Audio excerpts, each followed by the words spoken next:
Ito po yung mga gawa nating frame para sa cylindrical printing. Pwede sa cylinder na water container, pwede rin sa mga milk tea, matimba, etc. Yung mga frustumang shape, ang ganyan, malalaki. Pwede gamitin itong nandito, pwede rin yan. Okay? Pero ang pag-usapan natin ngayon itong frame. Pag gumawa po kami ng frame, maramihan ka agad para pag may mag-order, ano na, dudukutin na lang, lilinisin na lang ulit, so lagyan ng emulsion, ganun. May tatlong klase po yung ano natin, yung frame natin. Isa yan, isa ito, at isa ito. Ngayon, parang bago ito, binago namin ano. Ang pinagkaiba po, ito ang pang milk tea. Bago po yung paglagay namin, nilagyan namin ng mas manipis na bridge dito.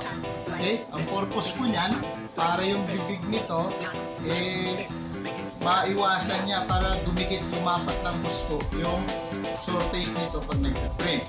Yan po yung purpose niya. Ganyan po ito. Okay? Tapos, yung mga print niya, malapit na dito sa gilid. Oh. Tingnan niyo. Yan, malapit na. Ito, sa patindig na print. Ito. Ginagawa po natin yon, parang may space dito, pero pag malapad yan, parang konti lang yung space, parang dito. Pero madalas nilalapit natin dito kasi yung sa bibig ng cups para mailapat yan, gano'n. Yung iba pong frame malalapad, parang pinipress nila ng gusto yung yung surface ng screen nila para lumapat yung ganito. Pero ito, mas madalas, kahit yung ibang bansa na sa Indonesia yata yun, ginagawa nila ng bridge. Ito.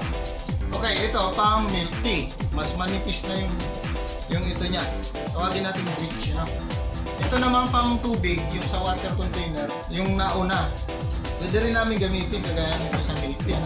Malapad yung niya, yung bridge niya. Para pag nilapat dun sa water container, dun sa pabilog, siya na yung magro-roll na gano'n. Ito, pinalitan lang natin ito dahil meron lang ginagdag tayo dun sa na parang timing belt niya. Okay, so yun po.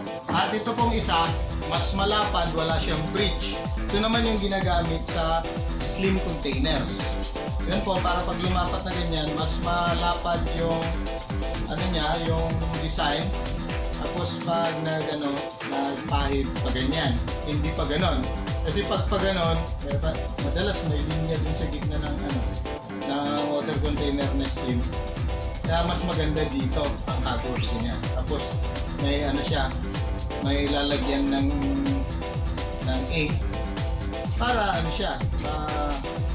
may buwelo siya para gumano. Okay, so yun po, tatlong klase na natin, ang frames natin para sa cylindrical frame.